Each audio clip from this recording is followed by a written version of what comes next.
nangyari sa Tacloban, tapos sinundan pa ng sa Cavite. Actually, hindi ko napanood yun eh. Kasi nasa ano kami, no? Dumating yung kapatid ko. So nasa ano kami, nag-check-in no? Nasa Venice Piazza. Nasa Venice Piazza. Pero nung pag-uwi, nagulat ako nangyayari, barilan pala. Sabi ko gano'n. Alam niyo, isa sa kinakatakot yung mangyari sa atin eh. Yung may manggaya, may manggaya ng ano, ng shooting sa sa school. Isa sa fear ko, no? At nangyari siya ng Monday.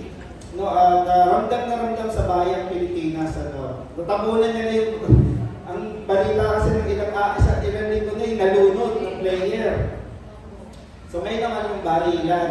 No, ito ba ito ina-emphasize kasi may iba't ibang may iba't ibang palagay, no? Sino ba may kagagawa, sino dapat sisihin?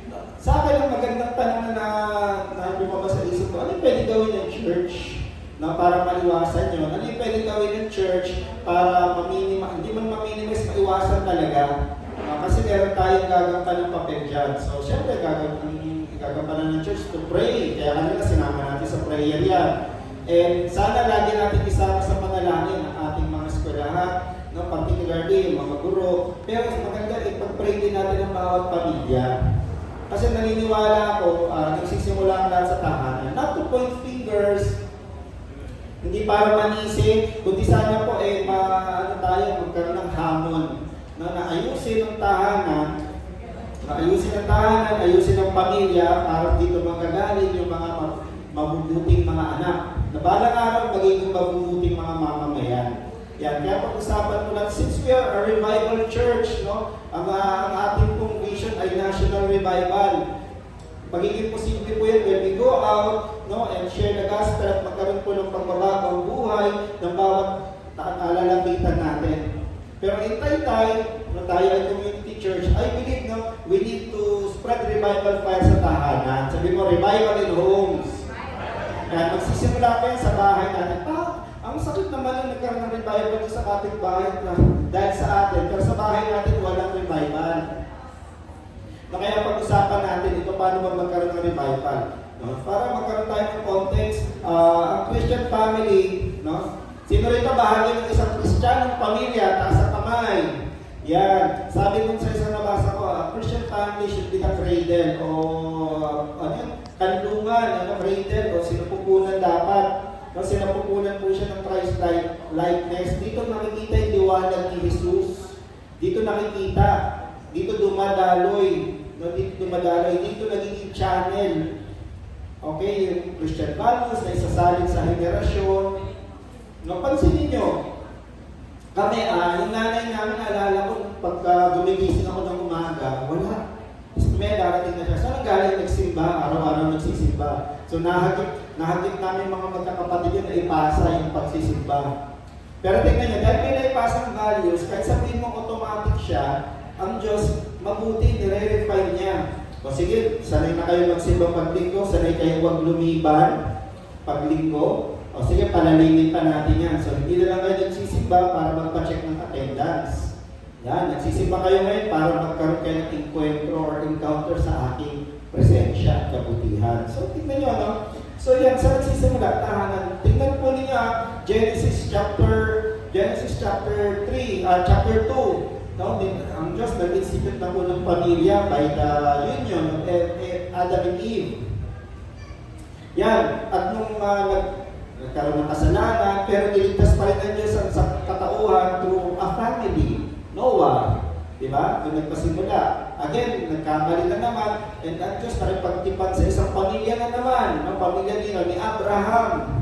And so on and so forth, even to the point ng New Testament, si Jesus, na siya po yung magliligtas sa sanlibutan, bilang kordero ng Diyos, the Lamb of God, who takes away the sin, he was born in a family. No? As in to emphasize talaga, mahalaga ang pamilya.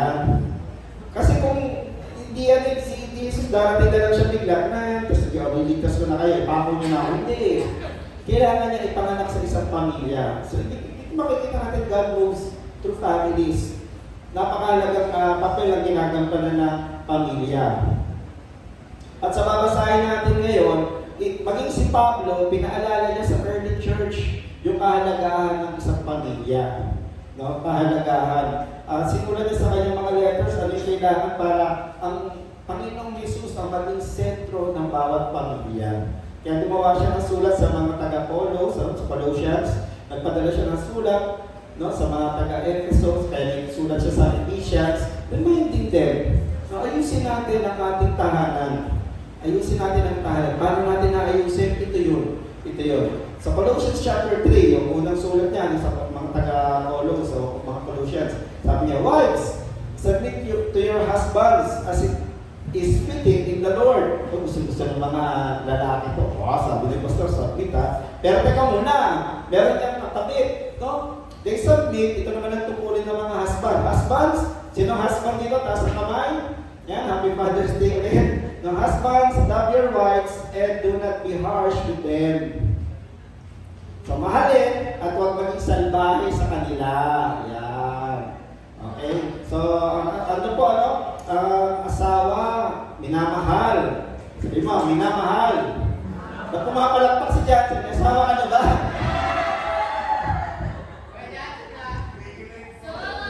Asawa ko, sabi mo, ang asawa, minamahal.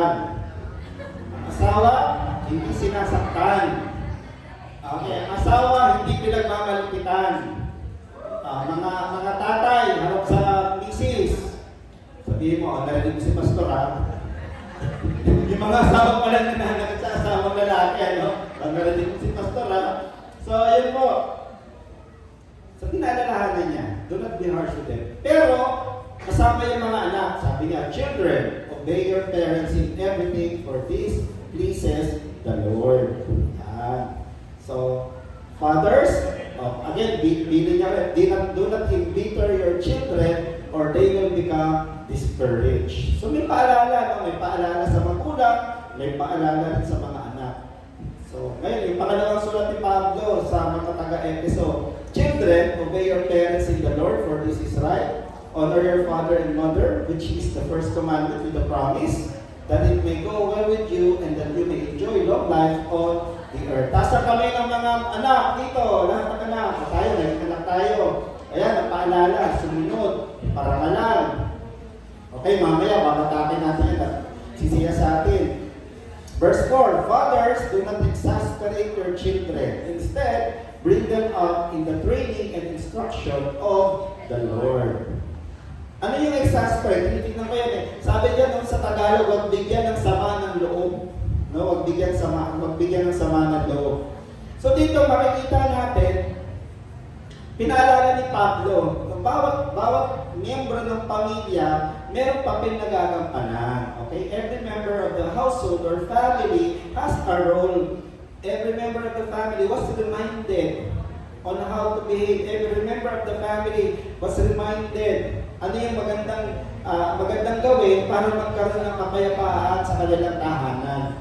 Pero tingin ko, ang pinakasikreto dito is, kung si Jesus po ang sentro ng tahanan, magagawa lahat ito. Magmamahalan yung mag-asawa, susunod yung mga anak sa kanilang mga magulang. Okay? At yung mga magulang naman, hindi nila bibigyan ng sama ng loob, hindi nila i-discourage yung kanilang mga anak. Kaya dito napakahalaga. Noon na tinanggap na natin si Jesus. Ngayon, pag tinanggap na natin siya, napakahalaga na yung ating pamilya po, yung ating tahanan, si Jesus ang pangunahing na susunod. It's very important that we enthrone Jesus in our homes. No? Kasi napakahalaga ang faith kay Jesus. No? Faith in Jesus changes families and homes.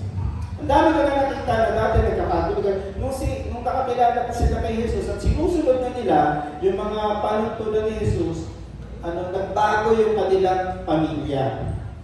At dito, pinapaalalahan kasi ni Pablo yung bawat pamilya. No? Napakahalaga ng value of regeneration. Sabi niyo, regeneration.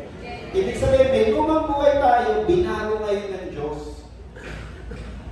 Kaya hinihingiin natin na, Lord, kung may kailangan pa kayong baguhin sa aming pamilya, baguhin niyo po. No, baguhin niyo po. Gusto po namin magkaroon ng revival sa aming families. Alam niyo, yun po yung isang tingin kong magagawa natin para maiwasan maulit. Ayaw natin maulit yung nangyari ng Monday at ng Tuesday. Alam niyo naman yun eh. May namaril, tapos may nanaksak sa Cavite. Tapos balita ko, meron pa yata nagbanta. O, hindi ko alam kung nagtitrip lang. Nung nagbanta na mamamaril na naman siya, sabi na agapan daw. Ano sabi ng mga kapulisan. Ang ipag-pray natin kasi ito yung tinatawag na copycat crime. Gagayahin ko to. No? Alam niyo naman yung mga kabataan, very impressionable. Pero pag gano'n, mas influence sila ng media, mga kaibigan, kaysa sa mga magulang, no? At mga authority sa buhay nila. Napakahalaga po that we bring up, no, our homes to a faith relationship with Jesus. Yan yung kailangan natin. Ang maganda nito, nire-refine po ng Diyos yung ating kalagayan. Dito, nire-refine ni Pablo yung relasyon sa pamilya. Dati kasi, authoritarian lang. Pero dito, nire-refine ni Pablo. Paul, nakakapagtaka. Si Pablo, walang asawang anak yan. Walang asawang anak, walang pamilya. Pero nagsulat siya bilang paalala. Siguro na-observa niya. No? Kaya napakalaga na magkaroon tayo ng bagong puso na bigay ni Jesus, isang puso na ni-renew, isang puso na isang buhay na binago ng Panginoon para magkaroon ng pagbabago sa ating tahanan. Starting with parents down towards the children. So nakikita ko meron sa ating mga lola at lolo, pwede nyo rin i-share ito sa inyong mga anak. Ipaalala sa kanila kung sila yung mga magulang na. Ngayon, pag-usapan natin, paano ba tayo magkaroon ng isang tahanan na Christ-centered? How do we build a Christ-centered home so that there will be revival in our homes? Yan. Okay, may tatlong bagay na pwede makita tayo sa dalawang passage na binasa natin. Yan. Unang bagay na makikita natin, napakahalaga na yung ating tahanan ay lugar ng paglago. Let homes be a place of growth. Okay? Paglago, hindi pagkabansot. Okay? Ulitin ko let our homes be a place of growth. Dito ang keyword is growth, paglago. Paglago. Paano magkakaroon ng paglago? Base sa sinulat ni Paul, based on what Paul wrote to the two churches, addressing the families, he was emphasizing on mutual submission. Yung sinulat niya dito, yan yung sa submit to your husbands, children, obey your parents. This is basically based on mutual submission. Sabi niyo mutual submission. Ano ba yung context ng mutual submission? Kasi minsan gusto ng mga asawa to eh. Ayan submit ka.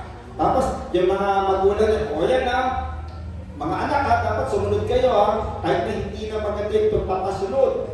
Diba? Kasi ang idea nila hindi mutual submission. Ano yung idea nila? Yung submission, yung para bang isang alipin na nagpapasakop sa kanyang amo. Hindi yun ang konteksto. Dito, ang konteksto ni Pablo, dito ay hindi yung relasyon ng isang alipin sa kanyang Panginoon o amo. Ang inaano niya dito hindi yung superior power over the weak power o yung nakakababa. No? Ano yung gusto niya ipakita dito? It's about leadership. Everyone say leadership. Pamumuno. Ibig sabihin, may namumuno, may sumusunod. May namumuno na tama ang puso. Ayan may namumuno na tama ang puso. Okay? Kasi baka mamaya, submit, kung ano na pinagagawa sa asawa. Okay? Alam niyo naman yung maraming nire-rate po na yung mga anak nila, online pornography. No? To earn. Yung ba, pastor, ang galing ito? Hindi. Bakit? Hindi tama yung puso. Hindi tama yung pamumuno, hindi tama yung pinagdadalahan ng magulang.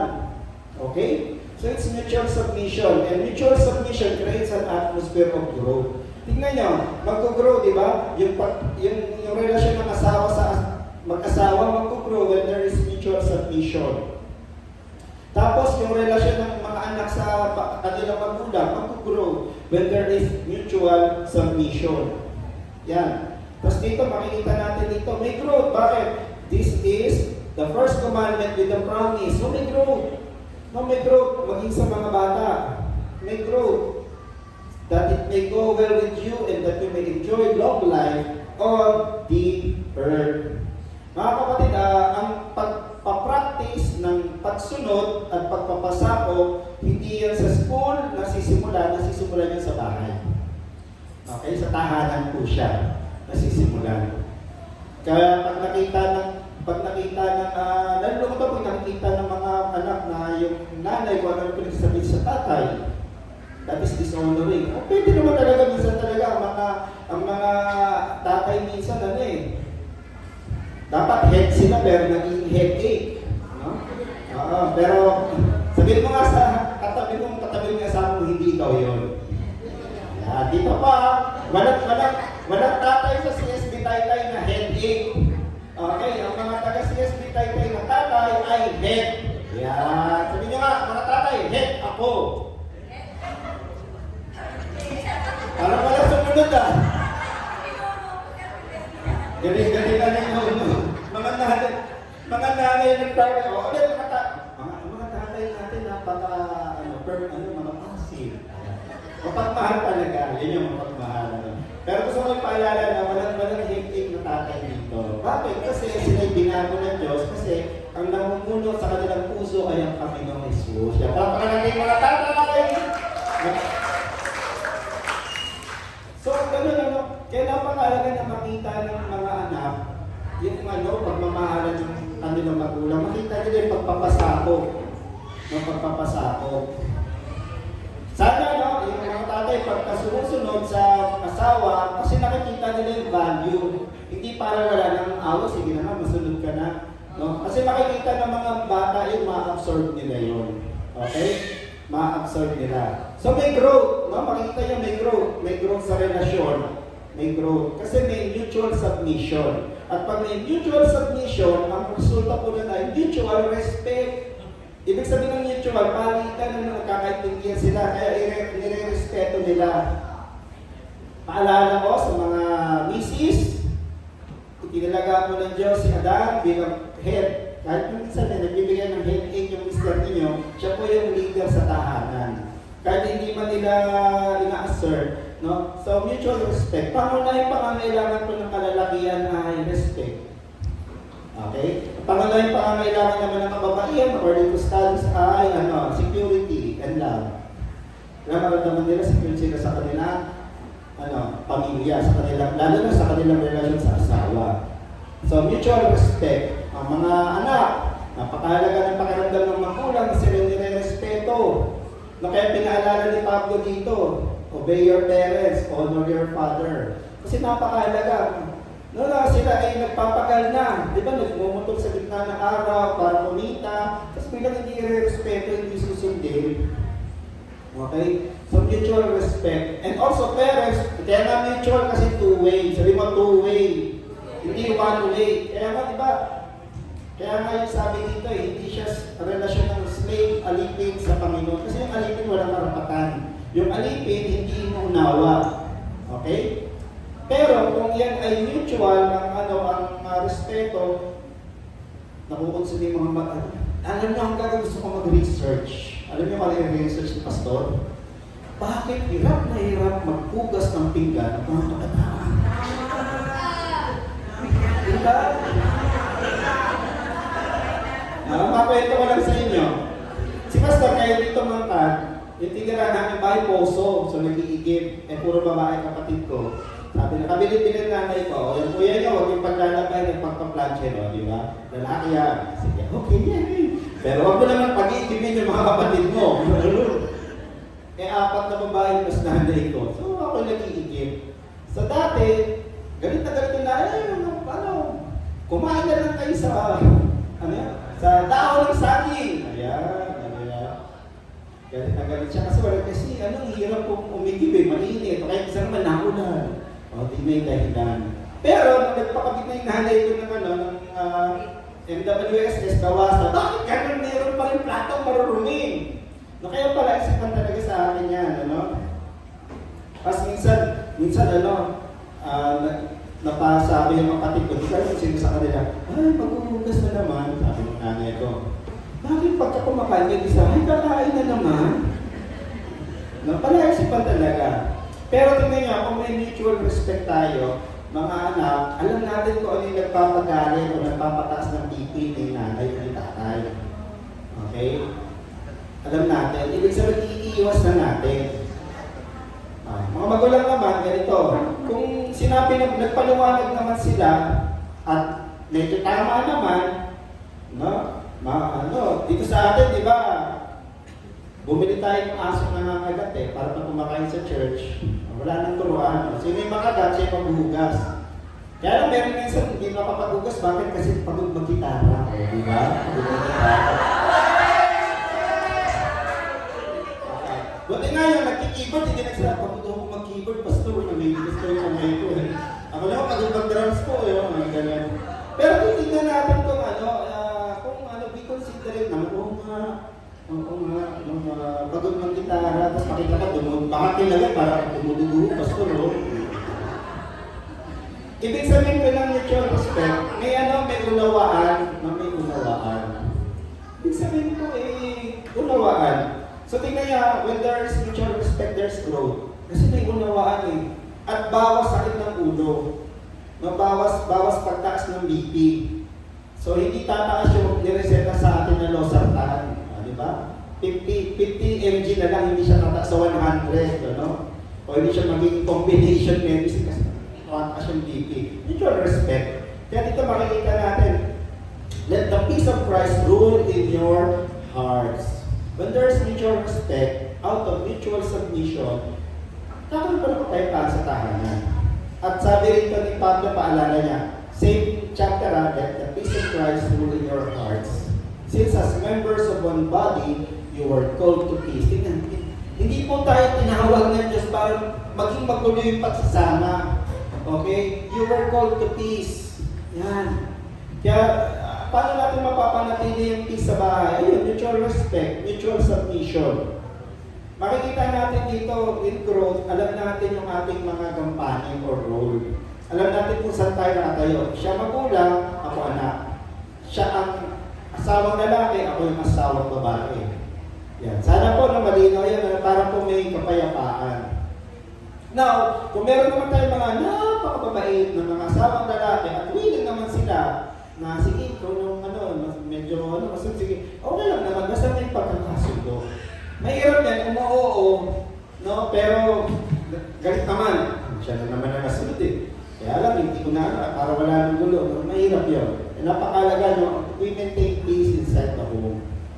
And to start peace, napakalaga, tingnan natin yung kampanin, and then practice mutual submission, giving mutual respect. Sabi dito, let the word of Christ dwell in you richly as you teach and admonish one another with all wisdom. Yeah. Kaya napakalaga na si Jesus ang sentro ng ating tahanan. No? Kasi kung maalala, sabi ni Jesus, ay matututo tayo mag-adjust ng ating behavior. Okay? Matututo tayo mag-adjust ng ating behavior. Sa akin, si Pastor may pagka-bully Bully ako sa mga, ko ba't yung mga tito-tita kasi gusto nilang pinapaiyak yung mga pamangkin. Yung pamangkin yung lalaki, si Macho, cute na. Pagka napipigo na siya, sabihin niya, pastor ka na naman. Kasi utal pa siya nun hindi niya masabi, pastor ka pa naman. So pagka kinukulit mo ako, pastor ka na naman. No? Doon maalala ko, pastor nga pala ako. No? So maganda yung may naalala tayo na salita ng Diyos. Maalala, hindi ko yung gusto ni Jesus. Hindi niya gusto na pasakitin ko yung ulo ng magulang ko. Mga magulang naman, hindi gusto ni Jesus na mag-away kami, mag-asawa. Kailangan pag-usapan ito. No? Yun yung isang magandang dahilan bakit si Jesus dapat ang enthroned sa ating tahanan. Yung kanyang sinabi, ang ating reference. Yung kanyang hinalimbawa, yung ating susundin. Yan. Para magkaroon ng growth. At ano ba pag-growth? Pag-growth po, merong nurturing. Yan, and care. Bakit? Nurturing and care, pangangalaga, nagpapalakas po yan ng relasyon sa tahanan. Yan. Christ-like home, a Christ-centered home, has nurturing and care. Bakit? It strengthens relationship in the home. Tingnan niyo, kung di ba naman ma-strengthen ito husband, paalala ni Pablo, love your wives and do not be harsh to them, with them. Huwag kayong maging salbahe, huwag kayong maging malupit. Yan, malupit sa Tagalog. At sa mga anak naman, mga fathers, do not embitter your children or they will become discouraged. So So may nurture and care. Sabi dun sa isang commentary, yung fathers dito referring to parents kasi very patriarchal yung gender, yung yung kultura noon. So dito pwede natin rito na parents, do not embitter your children. So tingnan nyo, if we follow this, we nurture our relationship towards growth. Yan.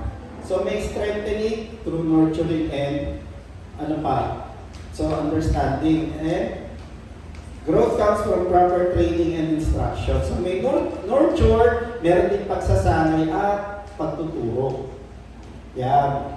So ano ba yung dapat na tinuturo? Ayan, sinabi ni Pablo rito Huwag niyong bigyan ng sama ng loob, do not exasperate, but bring them up in the training and instructions of the Lord. So ito pala yung dapat ituro. Training and instructions of the Lord. Yan pala, So ano kaya yung mga yan? Yung training and instructions of the Lord. Yan, yung training and instructions. Pwede dito yung anyo. Okay, itong sinabi ni Pablo rito. Correct modeling. Everyone say correct modeling. Correct modeling. Sa aking ilang taon na napag-handle ng mga counseling, napansin ko na kung paano nila tratuhin yung kanilang mga asawa, tratuhin yung ibang tao, na-pick up nila sa magulang. Karamihan. Kaya dito yung bang ginagawa natin halimbawa, healthy ba para sa mga anak? For example, pagsisimba. Yan, na-model sa amin ng magulang namin yan, nanay namin. Yung magsimba kayo, dahil araw ng araw ng Panginoon yan. Ano pa? Minodel ng mother namin na paglinggo, sarado yung kanyang tindahan. Okay? Kasi nga, Saturday. Yan, minodel yun. May time na binayagin ko yun, nagkaroon kasi ako ng tindahan. Sayang yung kita kasi likod, dami nag-open po ako ng may PlayStation rental, saka video rental. So, for quite some time, ilang ba, binuksan ko siya until the Lord reminded me. Hindi, nanay mo sarado yung tindahan. And then the Lord reminded me of His word, to keep the Sabbath holy. So sinara ko siya. Alam niyo yung ginawa ng Panginoon? Yung kita ng linggo, ikinalat niya ng Lunes hanggang Sabado. Kinalat niya. Nung kinukumpito, safe pa din. So, yun. Pare, nakita ko minodel kasi ng nanay namin. Okay? So, correct modeling. Grade 2, nalala ko grade 2 po, di ba naman may recognition? Dati hindi kayo nakatindi yung recognition day, Pero naalala ko grade 2, yung unang-una, huling, ribbon. Ribbon din si Pastor. Ano yung ribbon ni Pastor? Most honest. Di ba? Honest. Bakit honest? Kasi may napulot akong wallet. Papasok ako, may napulot akong pitaka. Pagbukas ko, daming pera, 10 piso, 20 pesos, pasunod. Alam niyo, nung panahon yun, malaking pera yun. 10 piso. Siguro mga dami, may barya sa kami po. Tapos, ginano ko ako sa teacher, may napulot akong wallet. Tapos may pumasok na nanay. Ay, ito po. Wala yung wallet. Ito po. Tapos nagpasalamat sa akin. Ay, naku, salamat. Binigyan ako ng piso. Tawa na tayo, malaki po yung piso noon. Kasi 5 mo, may mabibili pa. Yung soft drinks noon, 25 centimos lang yata, o 20. Bananak yun. Alam niyo, sabi pag-uwi ko, kinuwento ko yun sa mother and father ko, parang doon yung pinsan namin. Hindi ko lang pinsan, nakala ko, tita ko nung siya nag-alaga. Alam niya, pabuhat-buhat agad nila. Bakit mo sinuli? Dapat, inuwi mo na lang, parang may pangtahin, may merienda. Na kahit biro, modeling. Kahit mga biro, do we present a correct model? Yan. And then, yung training instructions? Biblical discipline. Paano ba magtuwid ng bata? Diba? Mga magulang, ang disiplina po, hindi po yan equals to punishment. Kala kasi natin yung pamamalo, disiplina yon, punishment yon. Pag yun, pinaliwanag natin, ba't natin pinalo, ba't natin pinagalitan, yun yung discipline. Kasi ang discipline comes from the word disciple. Tuturuan sila. Yan. Kaya nga ang turo, ang tamang pamamalo, pag pinalo, kaya mo na umiyak, then pagka okay, nahimas-himas, paliwanag, bakit siya napalo. Kasi minsan, akala ang Pilipino, ang talaga tayo, we grew up with that authoritarian parenting style. Ano yung authoritarian? Yan yung sanay sa physical discipline. Kaya may research na lumabas sa kultura natin, yun yung disiplina na na-adapt ng ating mga magulang. Kaya ang gagaan ng mga kamay, di ba? Meron na akong chart ano na ba rin na ang naranasan mo, tingting, balis tingting, kawayan, sinturon, hanger, ako. Ang hindi ko lang naranasan, hindi ko lang naranasan, balis tingting. Hindi kami napalo ng tingting ng nanay namin. Yan. Pero yun biblical discipline. Ganito, alam ko sinabi ko na ito sa family conference, pagka tayo pa ay namamalo, ano ba yung tingnan natin, ano ba yung pinaparating natin doon sa anak o doon sa ating pinapalo? Yung bang galit natin o yung lesson kung bakit siya napalo? Ibig sabihin, we transfer the lesson, not the emotions. Kasi normally, emotions agad ang iaan natin, nakingot, ayan. No? Diba yung mga bata, di ba? Nalala ko pamangkin ko pa. Dumadaan ng department store, tinatakpan yung mata pag nasa toy section na. Tatakpan yung mata. Kasi magaling iiyak, yung gano'n, maglulupasay. Maglulupasay. Sige mo, gano'n, papaluin. Pero, ano yung na-transfer niya, kung pinalo niya, nung naglupasay. Yung emotions pa din, napahiya. Ayan, pinagpilinan ako ng tao. No? O yung lesson, na kaya pinalo kasi, kulang yung budget, nandito tayo para bumili ng damit. No? So yan, biblical discipline. Biblical discipline, it corrects and it instructs. Hindi lang it punishes. Tandaan natin sabi niya, God disciplines His children. Pero yung pagdidisiplina niya may lesson, hindi lang napapahirap. Ano pa? Training instructions come in the form of sharing God's Word. Kaya nga meron tayong family altar Okay? So, binabahagi at healthy family dynamics. Ano yung family dynamics na healthy? Nag-uusap ba sa tahanan? Nag-uusap ba? Ang mga anak pa kumusta? Kamusta na? Sabi, okay na po, mami. Okay, tapos na. Okay, tapos na. ML si tatay. O Call of Duty. May mga tatay sa atin, ito Call of Duty Kumakain ka ba tayo ng sabay-sabay? Paghapunan, sa katanghalian? Kasi isa sa healthy family dynamics, Pastor, kumakain po kami. Praise God, palakpakan natin yung mga kumakain ng sabay-sabay. May pangalawa akong tanong Sige, palakpakan natin yung mga kumakain ng sabay-sabay. Pag kumakain kayo ng sabay-sabay, ano po ba yan? Ang investigasyon o pangungumusta? Bakit investigasyon mo? Ano yung ginawa mo? Kumusta grades mo? Sisero mo na ngayon, kaya kahit na ang sarap ng ulam. Hindi malasahan, bakit sinasabot sa kainan? Sinasabot yung pagkainan maganda yung lugar po sana ng pagkukumusta, lugar ng pag-encourage, healthy family dynamics. Totoo ako pag yung mga kausap ko, kamusta yung magulang mo pagka nagtatalo? Hindi namin nakikita kasi doon sila sa kwarto nag-uusap. Praise God. Healthy family dynamics siya, correct modeling. Healthy family dynamics. Tapos, meron lalabas sila, okay na sila, okay, pagkakasundo. Healthy family dynamics. Yan. Naalala ko, nung bata pa yung pamangkin ni Ate Len, nandito yung nag-drive kaya kanya matangkad. Nakita ko ng bata Alam mo yung bata mahilig sumabat minsan, mahilig sumabat pag nag-usap. Naalala ko yung hipag ko, sinasabi niya, excuse me po, ginagaling niya. Parang may naging kasi, excuse me po, pero walang upo. Excuse me po. Tinuturuan yung bata na mag-excuse me. Okay? Correct modeling. Healthy family dynamics. Hindi yung galing kay pastor, it's from the Lord. Tinuro ni Moses yan. Tingnan, Deuteronomy chapter 6. Tignan niya, utos ni Lord through Moses, love the Lord your God with all your heart, with all your soul, and with all your strength. First greatest commandment.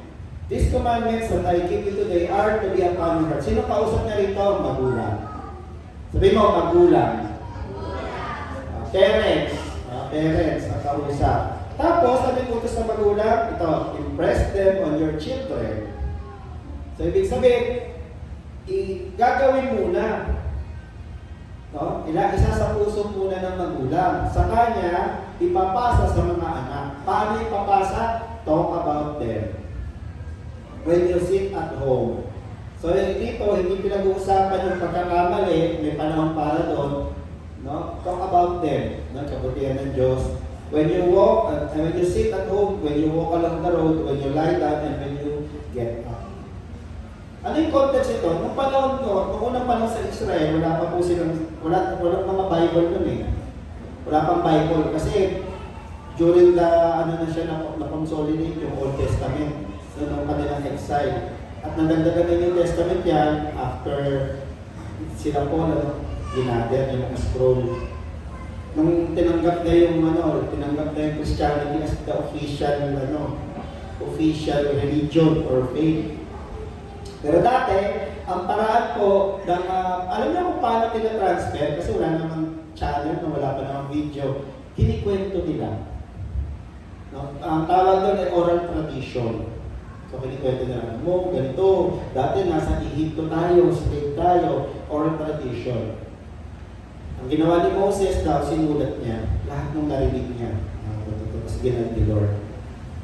So ano gagawin? Impress them, talk about them. Ano ba pinag-uusapan sa bahay? Tanong ko, nag-uusap pa ba sa bahay?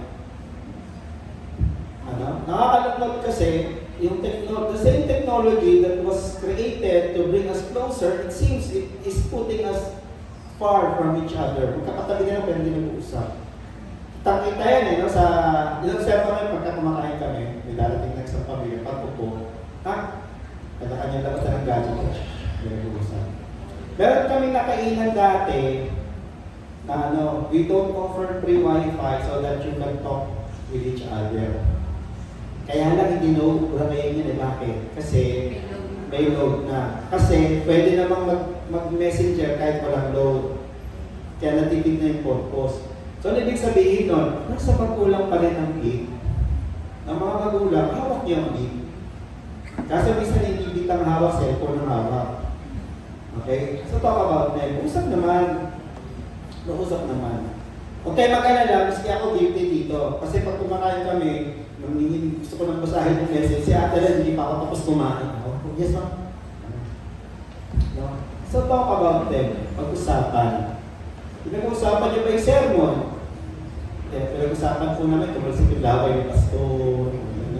Okay lang po yun. Pero sana pinag-usapan natin ano yung na-realize nyo base sa narinig. At paano yun isa sa buhay. Diba? Kasi yun impress them on your children. Pero we cannot impress on our children what is not on our hearts. Yun yan Kaya magulang, modeling. Magulang, instruction. Yan. So growth. So a Christ-like home has growth among family members. Ngayon ang tanong dito, how can we grow in Christ-likeness in our homes? Kailangan ba ng instructions? Kailangan ba ng mutual submission? Kailangan ba ng mutual respect? Ano yung kulang? Humingi tayo kay Lord. Ano yung kulang? Lord, turuan niyo po kami paano gagawin. Amen? Lapakan natin yung Panginoon. If you want a Christ-like home, para maiwasan niya ang violence, meron kasi minsan hindi naman sinisisi ang pamilya, pero yun talaga pag maayos ang pamilya, ang haharapin na lang natin yung influensya sa labas. Na mas madali na yun. Pag nalulungkot, ano yung nakakapagpalungkot kay pastor? Pagka narinig ko na, buti po kayo pastor sinusunod. Kasi tanong sa akin, bakit? Ilang ba't ako sinusunod? Ibig sabihin, mas may influensya ako sa mga gula. So, ibig sabihin, how can we increase our influence? No?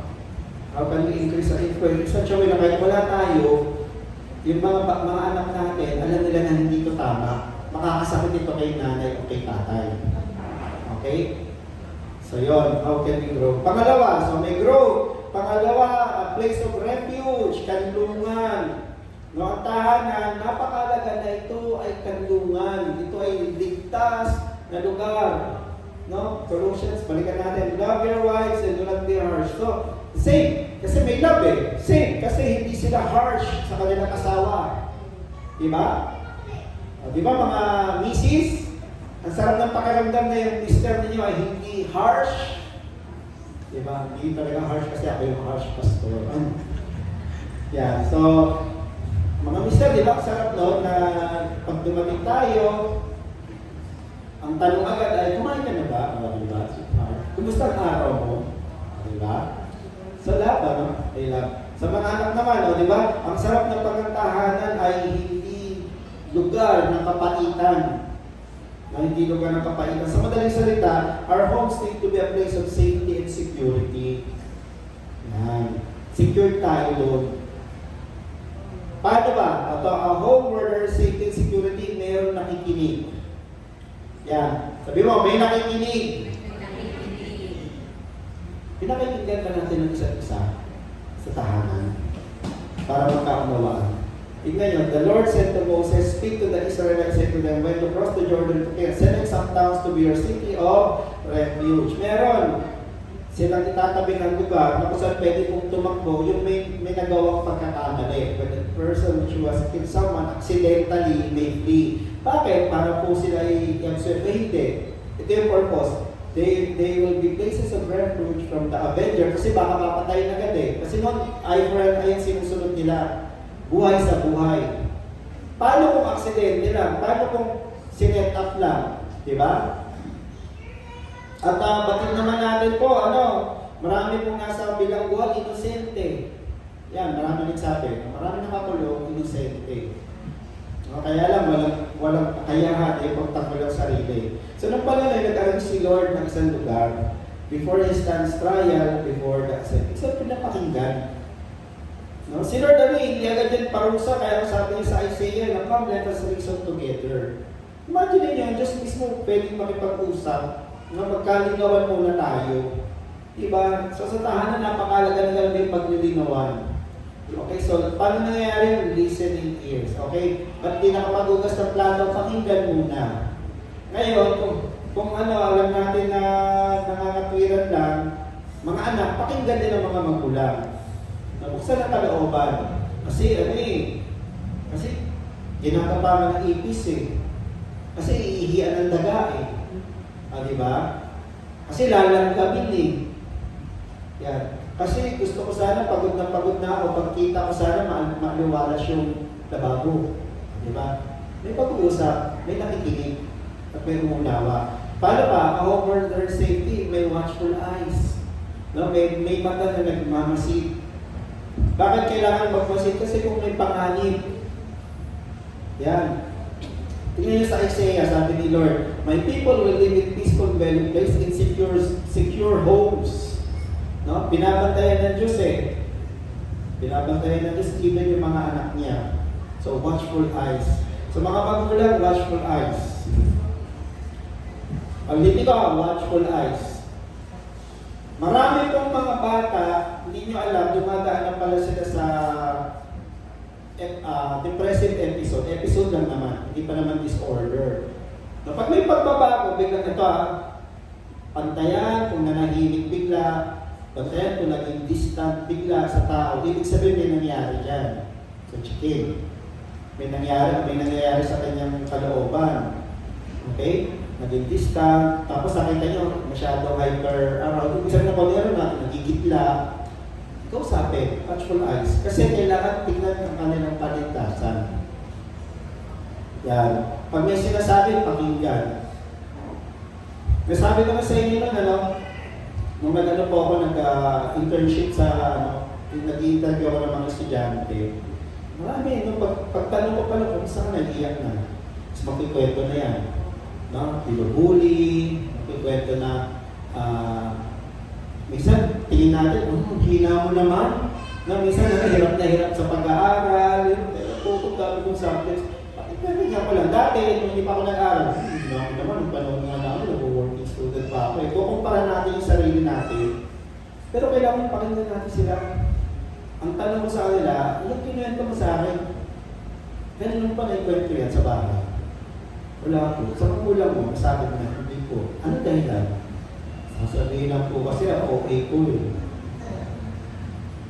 Okay. May nagsabi naman sa akin siya, sasabihin po kasi, yan lang, ang hina mo naman. O diba? Saktan na nga, lalo pang masasaktan. Listening ears, watchful eyes. Alam niyo yung mga bata, matatalino kayo, lalo na si self-guard yan, hindi naman sa mga kitang bahagi ng katawan. Kasi meron silang FB group na nagbibigay ng tip. Dito ka mag-slash para hindi kita. Alam niyo kung saan? Dito. Dito. Kaya obserbahan, watchful eyes, tignan ko may pagbabago. Kasi hindi natin alam baka yung iba nagko-contemplate na of taking their life. Nakahanda na pala yung tali, iniisip na niya kung may gagawin niya. Yan. Pakinggan. Tapos unawain. Ito napakalagang issue. Paano pagka may gender confusion? Agad-agad ba, rarating natin? Hindi, pakinggan muna. At ready tayo magbigay ng ready ng answer. Sagutin natin ang tama. Yan, pag may gender confusion. So, watchful eyes, listening ears. Ano pa? Responsive helping hand. Napakahalaga na maramdaman nila na sila ay tinutugunan. Tignan niyo ang Diyos. God is our refuge and strength. Tignan niyo yung description ng psalmist sa Lord. An ever-present help in trouble. Alam ko, naranasan niyo na yan Nung sa oras na pag-ibigan, ang Diyos timing lagi siya tumugon. So for us, as parents, and naging mga anak, mga anak din I'm speaking to children, yung mga anak dito. Tignan natin kung ang mga magulang natin baka may pinagdadaanan na rin. So watchful eyes, listening ears, and responsive helping hand. Tulungan sila. Tulungan din sila kung ano yung makakagaan sa kanila. Kung ano yung makakagaan. Isang bagay na, nire-recall ko nung kabataan ko, parang dami ko yata na-miss na mga bagay-bagay. May kabataan lalaki.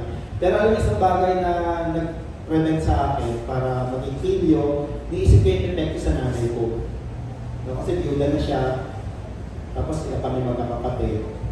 Helping hand. Paano ko ba matutulungan ng nanay ko? Sige, matulungan ko man lang siya, wala akong dadaling problema sa bahay. At least yun man lang yung ambag ko. Tapos, isa pang naisip ko para maging mabuting halimbawa sa mga kapatid. Okay? So, responsive helping. Paano tayo makakatulong? Yan. And, pang-apat, loving hearts. A home where there is safety and security, may pagmamahal sa puso. No, Matthew chapter 3, verse 16. Tingnan ito. As soon as Jesus was baptized, he went out of the water. At that moment, heaven was opened and he saw the Spirit of God descending like a dove and lighting on him. So, nanahan. And a voice from heaven said, "This is my Son, whom I love. With him I am well pleased." No? Konting side note muna. So, pag may nagtanong sa inyo, totoo ba yung Trinity? Father, sa ayan, dito pinakita ko. May Father, may Son, may Holy Spirit. Okay, so isa ito sa magandang halimbawa na may Trinity, Father, Son, Holy Spirit. Misteryo yan. Okay, pero mabalik tayo dito. Sa context po ng loving heart. Tignan nyo, a voice from heaven said, "This is my Son, whom I am well pleased. With him I am well pleased." Chapter 3 pa lang po yan. Tanong ko, may nagawa na ba si Jesus dyan? May pinagaling na ba siya? Wala, no? Meron na ba siya ginawang himala? Wala pa. Pero tingnan niyo, wala pa man siya ginawa, mahal na siya ng kanyang tatay. Wala pa man siya ginawa, sinecure na ng Diyos yung kanyang posisyon. Ano yung ibig sabihin nito? Lalo in our homes, no? Ramdam kaya ng bawat miyembro na sila secured sa kanilang pamilya. Na hindi nila kailangan mag-perform para maging tanggap. Diba? May isang pelikula ako napanood, although comedy ito, bumisita yung Genan sa bahay. Sabi ko sa bahay, meron siyang tinatawag na wall of honor. Ano yung wall of honor? Diba dito sa atin, piniframe yung mga medal? Diba? Sino rito may nakaframe yung mga medals? Saka mga certificate, mga ribbon. Ano sa mga Pilipino, ganun Ito naman, nagulat yung Genan, pagtingin niya, ano yung expect pag tinignan? First place. Ano yung expect? Champion. Di ba? Nagulat yung Genan niya, medyo stricto Kasi dating CIA, no? Sabi niya, 7th place, 6th place, 4th place. Sa madaling salita, kulelat. Tinanong niya, bakit ito nilalagay yung dito? Hindi naman yung worth na ipagyabang. alam mo siya ng magulang, kahit comedy na, tumukay yan ano. Ano yan daw, we celebrate every accomplishment. So naka-celebrate siya, accomplishment na yun. Diba? So ano ibig ko sabihin, sa tahanan ba, ramdam ba ng mga anak na hindi nila kailangan mag-ribbon lang para sila ay mahalin? Naramdam ba?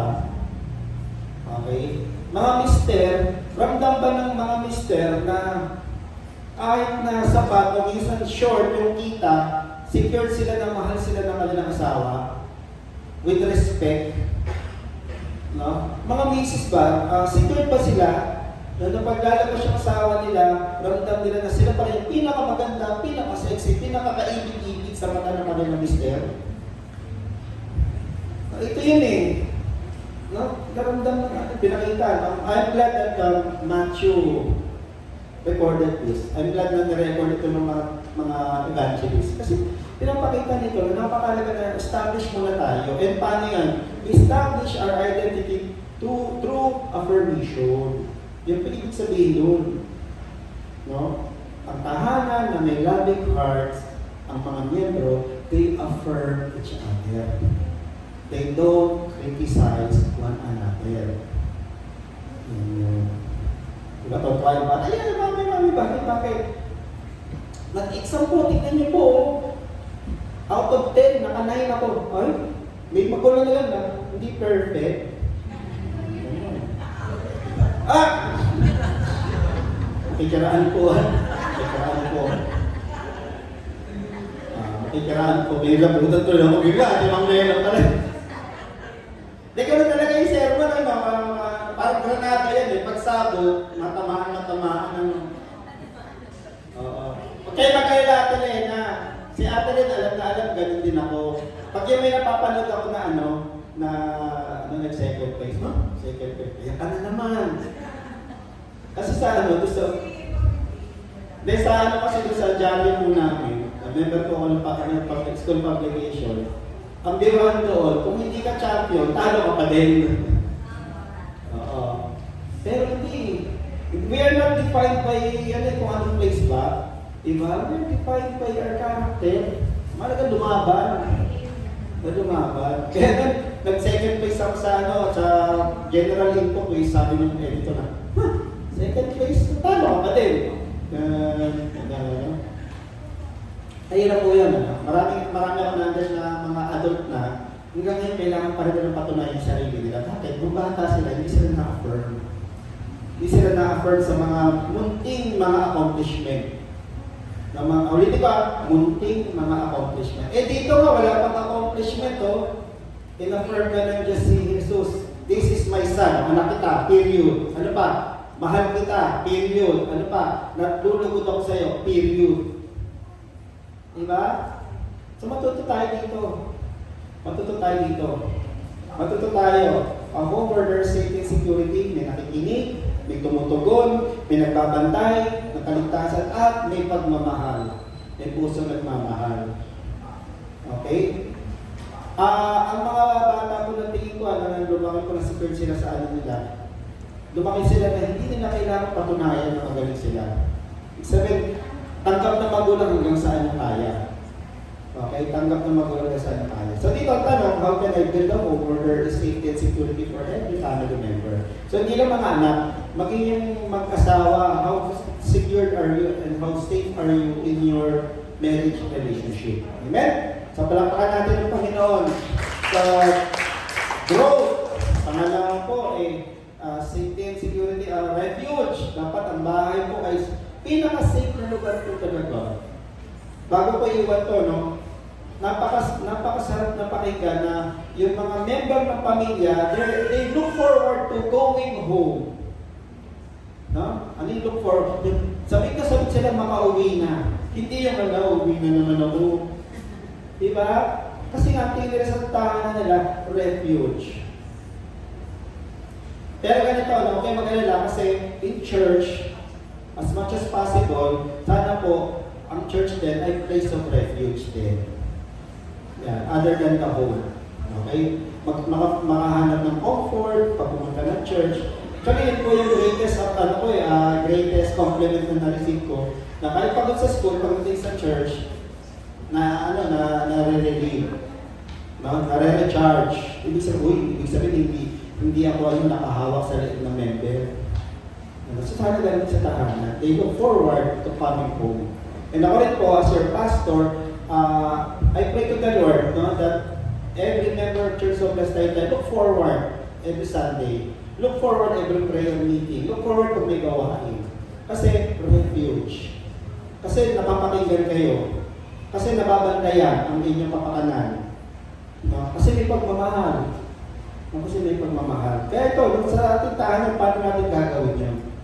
Yan. And panghuli, to build a Christ-centered home, napakahalaga na yung lugar na yun ay lugar ng kapayapaan at pagmamahal. Obvious. No, peace and love.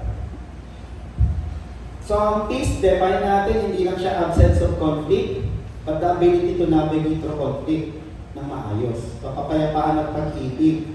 Okay, balikan natin yung passage. Bear with, ito, yung passage na pala. Bear with each other and forgive whatever grievances you may have against one another. Forgive as the Lord forgave you. And over all these virtues, put on love, which binds them all together in perfect unity. And then, let the peace of Christ rule in your hearts, since as members of one body you were called to peace and be thankful. Mga kapatid, peace and love inside the home needs to be seen and experienced. Hindi lang siya kailangan concept. Napakalaga nakikita yung kapayapaan. Nakikita yung pagmamahal. Nararamdaman at nararanasan yung kapayapaan. Nararamdaman at nararanasan yung pagmamahal. Pinakita ni Jesus yung isang anyo ng pagmamahal, John 13. Diba? Just before Passover feast, Jesus knew that the time had come for Him to leave this world and go to the Father. Tingnan niyo to, having loved His own who were in the world, He now showed them the full extent of His love. Paano niyakap niya isa-isa? Paano niya? Binigyan ba niya ng pera? Hindi, tingnan niyo paano niya pinakita yung full extent of His love. So he got up from the meal, took off his outer clothing, and wrapped a towel around his waist. After that, he poured water into a basin and began to wash his disciples' feet, drying them with a towel that was wrapped around him. Ngayon, hindi natin masyado na-imagine ito, yun pala kasi nakasapatos tayo. Noong panahon po nila, ang suot nila hindi Crocs. Ang suot nila, sandugo. Sandals. Ano pa ba yung brand ng sandals? Sandugo. Yung sandals ko, Divisoria mo lang, yung 168, Spartan. So marami yung paa nila, in short. Marami kasi hindi pa simentado yung panahon na yun. Maalikabok, mabuhangin, may pupo, kasi wala pang kotse noon. Ano yung mode of transportation nila? Hayo. So makikita nyo, naalala ko tuloy kanina. Alam niyo po, isang challenge sa amin natin pag pupunta ng church. Paano po umiwas sa mga jackpot doon sa kanya namin? Paano sa jackpot? Kasi sasakay ka ng grab eh. Kaya naman napagano mo, uy, naku, mamami sa grab yun, ano? Pero ganun noon, ang daming jackpot noon. So, imagine niyo yung hinugasan ni Jesus ng paa, marumi, malamang ilakaran mo, malamang naglulupa-lupa na, di ba? May apa. Kaya nga po yung paghuhugas ng paa, reserve po yan sa mga aliping sa gigiling. Ay yung pinakamababang alipin. Pinakita ni Jesus yung kanyang pagmamahal full extent by serving. By serving. Sa tahanan po ba natin may paglilingkod sa isa't isa? Or mayroon po bang sense of entitlement? Sabi, sige ako, paglingkuran. No? Paglingkuran. Pag may narinig kami joke, na sabi ng kaibigan pastor sa OCC. Yung mga tatay, anong tawag sa tatay? Sila ay utosan. Tama, utosan pala, no? Pero sa Pilipino, bukod sa utos, sa Japanese yun. Talagang sinapuso nila utosan ng mga tatay, ha? Dahil tatay, ano? Haligi. Haligi. Ang haligi po ba, kung ikilos, stay healthy. Kaya pala tatay, hindi kumikilo sa bahay. Oo nga, no? Okay, pero pwede aside po, ano, yun nga, may damayan ba, may paglilingkod. Maging ang mga anak. Mami, pagod ako mag-aaral, paghain nyo na ako, hala. Mas pagod yata yung nanay mo paghapon. Diba? So may paglilingkod ba? So yan, ano, kailangan yung love and peace makita. Ang isang anyo ng pagmamahal, paglilingkod. Okay, paglilingkod. At iwasan po ang maging ampalaya. What bitter? Avoid bitter fruits by dealing with bitter roots. Ano yung bitter roots? May sama ng loob. Okay, may sama ng loob. Maganda, kaya nga, sinabi ko kanila, may pakikinig at may pag-uusap. Kasi doon na-avoid yung bitter fruits. No, bitter roots pala na nagbubunga. Sabi sa Hebrews, see to it that no one misses the grace of God and that no bitter roots grows to cause trouble and defile many. So yung mga himutok po, trouble ang pinahinat naman. Okay? Pero ito yan siguraduhin muna na pag sinabi yung kapaitan, kumalma na. Okay? Wag mag-uusap pag galit. Okay? Wag mag-uusap pag pagod. Iwasan mag-usap pagka gutom.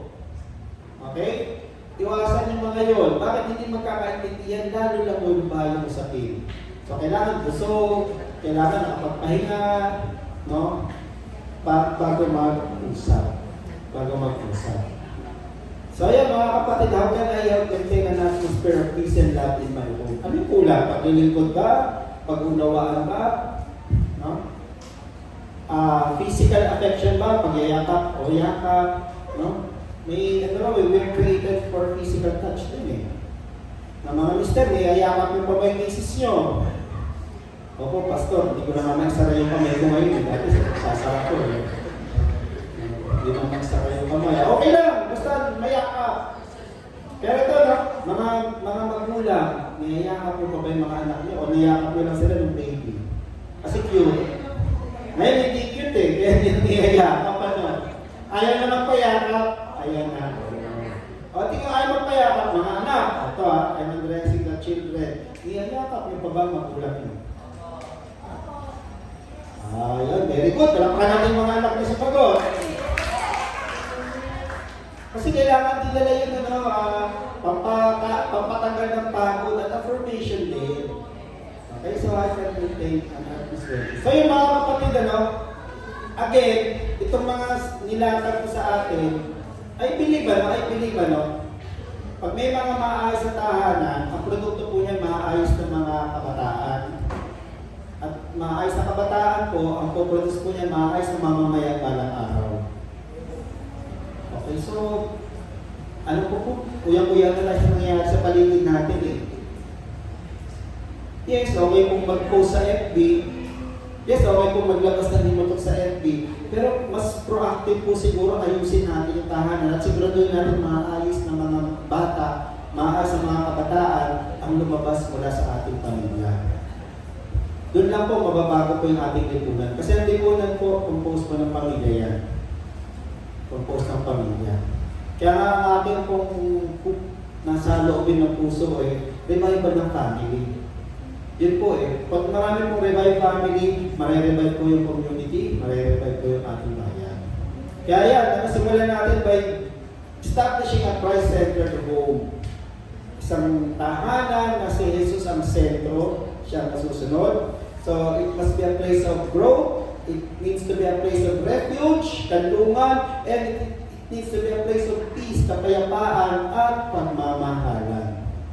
Kaya ang tanong dito sa atin, paano ba, mga anak, ano yung ambag niyo para magkaroon ng Christ-centered home? Mga magulang, wives, ano po yung inyong ambag to build a Christ-like home? Mga tatay, fathers, husbands, how can you build a Christ-like home? Ano yung ambag ninyo? So hindi yan gawain lang ng isang bahagi ng pamilya, isang miyembro, gawain yan ng buong pamilya. Kaya nga sa atin, let's go build a Christ-centered home. Okay? Palapakan natin ng Panginoon. Let's pray. Manalangin tayo. Patuloy nga na ipanalangin araw-araw yung ating bayan. Okay? Sige, tayo po tayo lahat. Let's pray. Amen.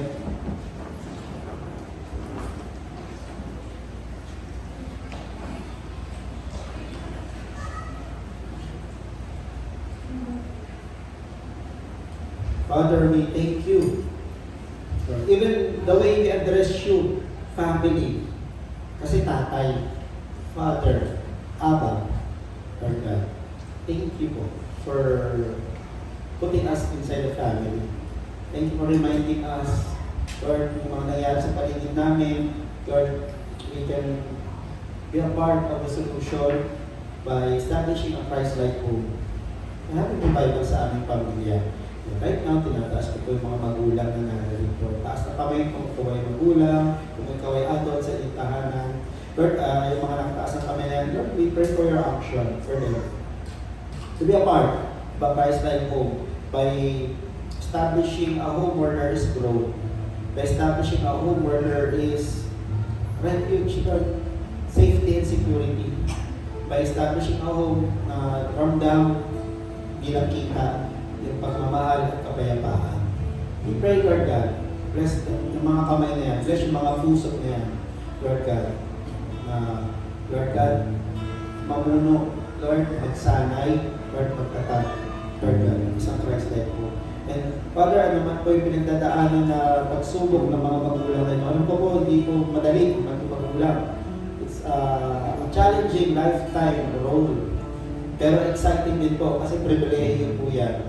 I pray, Lord, pagkayanin po sila. Alam man po yung pinagdadaanan nila, gaya po ni Shadrach, Meshach, Abednego, samahan niyo po sila.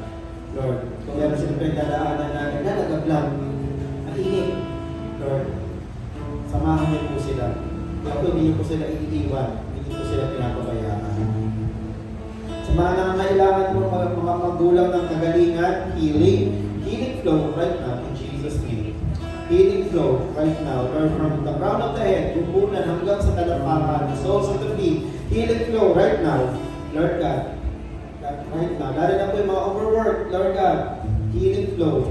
Maging yung mga may mga imbalances, Lord, sa cholesterol, sa BP, blood sugar, uric acid. Because siguro, Lord, yung mga pinakain, Lord, ito yung mura para makapagtipid budget. Please pray, Lord, covering in Jesus' name. Covering, Lord God. We ask for your provision to be upon every parents represented here, right now. Maging wala po. Lord, provide. Be Yahweh here sa kanila. As well as be Yahweh Rapha, great healer po. In Jesus' name. And Lord, may they put to heart Deuteronomy chapter 6, Lord God. Father, they put to heart Deuteronomy chapter 6, that they obey the greatest commandment. Tatak nila sa kanilang puso bago nila ipasa sa kanilang mga sakit. In Jesus' name. Salamat po. Nabiling ko sa inyo bawat magkulang na natin ito. Bawat ang tahanan at bawat ilaw ng tahanan at pamamunan. Nabiling ko sa Jesus' name. Kaya mga anak, taas ang kamay, mga kabataan. Pero hindi kayo bahagi, no, to establish a Christ-centered home.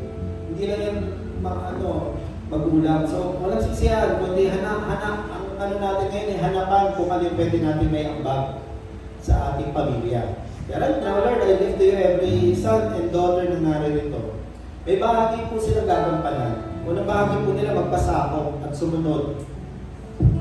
Lord, sumunod sa inuutos na magulang na naka-align sa inyong kalooban. Yun po, naka-align. Naayon po sa inyong kalooban. Ibig sabihin, hindi po sila mag-uutos na magpapasama, magpapahamak sa kanilang mga anak. Lord God, I lift you every son and daughter, Lord God. Let there be an attunement of heart sa inyo, Lord God. May their hearts be like the heart of our Lord Jesus Christ.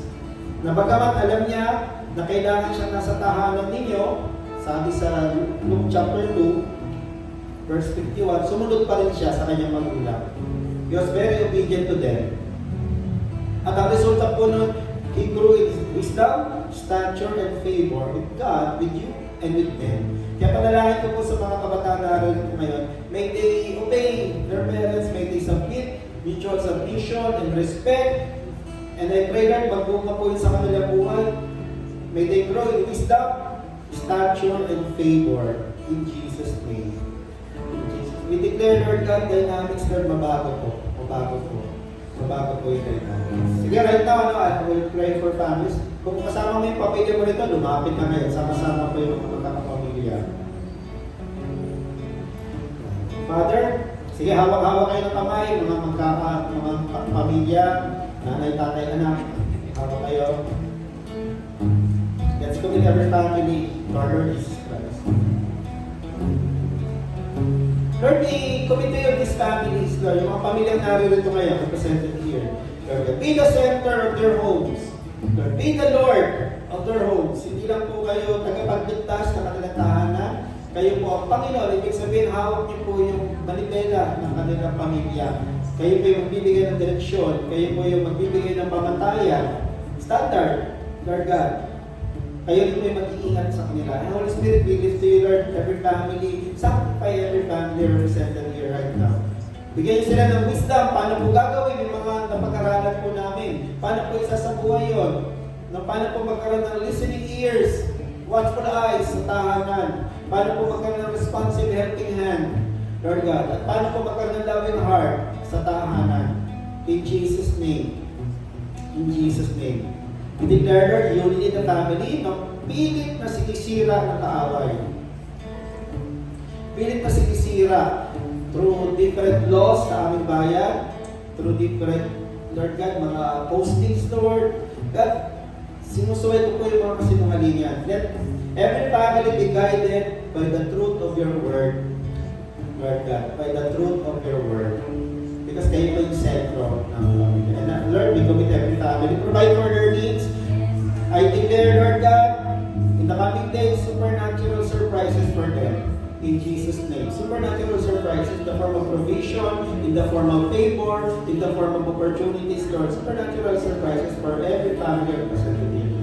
And Lord, I also commit and send out every family. I send them out. I send them out. Lord, gamitin niyo po sila, God, to evangelize other families, to reach out other families,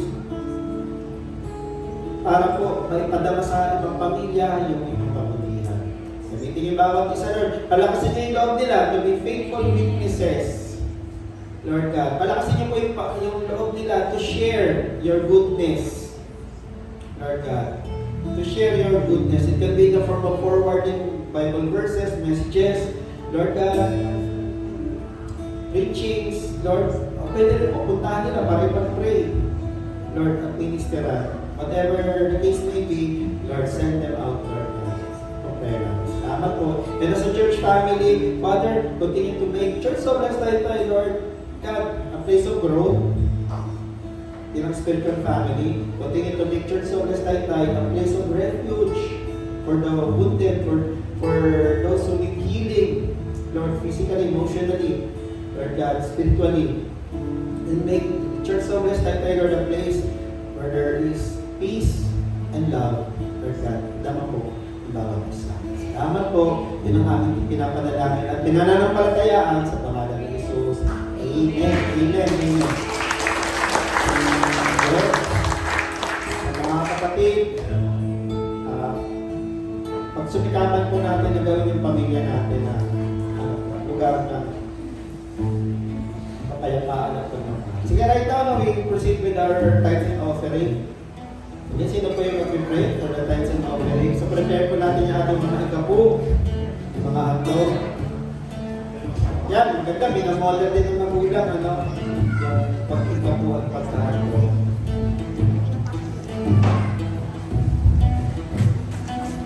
Ayun po tayo para mas mabilis makagulang. Sinong na-bless sa worksheet? Ang ganda na. So, ayun. Balik natin yung na blessings na natatanggap natin sa Lord. Yes, Lord, as we pray today na we are so thankful sa mga narinig namin message, Lord God. We pray na i-apply lang sa buhay to, Lord God, na be the center of our family, Lord God. In Jesus' name, Lord, we are so thankful sa mga blessings na natatanggap namin, Lord God, sa mga unexpected blessing, Lord God, sa mga favor. In Jesus' name, we pray sa mga nakaka-experience niya, Lord God, ng pag-ibigan, Lord God. Extend mo po, Lord God, yung blessing sa kanila, Lord God. We pray sa mga student, Lord God, na mga may pangangailangan. I-bless niyo po sila, Lord God. I pray na sa mga kinakapos sa tuition fee, Lord God, sa pababaw. Kayo po mag-provide in Jesus' name, Lord. Sa mga nag-work, Lord God, sa mga budget ng po, Lord God, I pray na kayo po mag-provide. And right now, Lord, tinataas po namin, Lord God, ng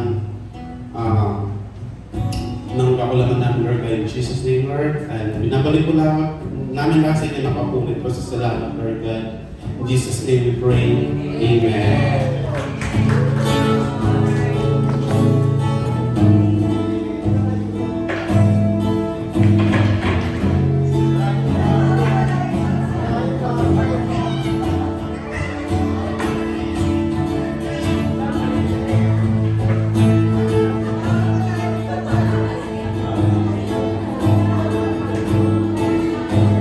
Wala yung basket.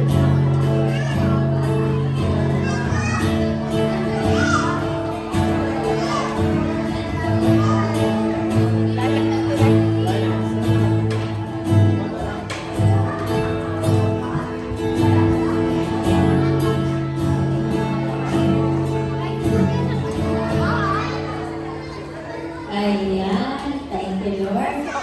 Muli po, maraming salamat sa Panginoon at ibabalik natin yung pasasalamat sa ating Diyos dahil sa mga ating mga na-achieve.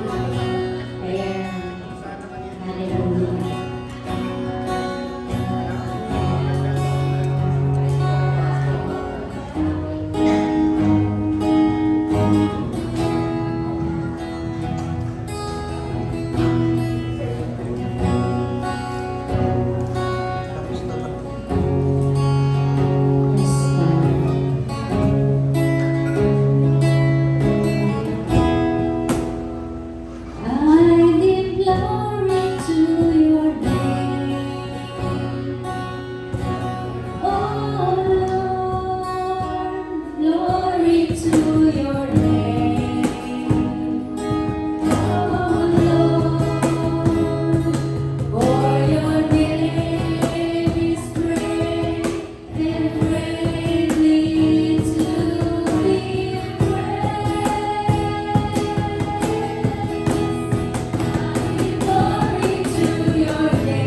Diyos, maraming salamat po.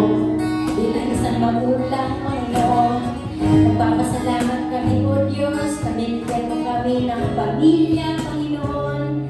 Lord, bilang physical na pamilya, O God, tapos Lord, church na family, Panginoon. Salamat po, Diyos, dahil yung mga na-achieve namin, Panginoon, ng aming mga anak, mga kapatid, mga estudyante, Panginoon. Lord, ipinagpapasalamat namin ito sa inyo, O Diyos, O God, dahil Lord, hindi namin ito makakamtan kung hindi dahil sa inyo, Panginoon. Kaya Lord, maraming salamat po, O Diyos, lalo higit, Lord, sa kalakasan ng loob, Panginoon. Lord, maraming salamat po sa mga talent na pinagkaloob mo sa bawat isa. Salamat po, O Diyos, O God, dahil pinapakita mo lang po, Panginoon, na mahal mo, Panginoon, O Diyos, yung mga kumilala sa inyong anak. Kaya Lord, maraming salamat po, O Diyos, Lord, sa aming pag-uwi, pag-iwalay. Lord, kayo ang patuloy na sumapa sa bawat isa.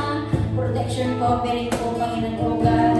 Lord, maging yung mga hindi namin nakasama ngayon, Panginoon. Lord, patuloy nilang maranasan yung pagyakap mo.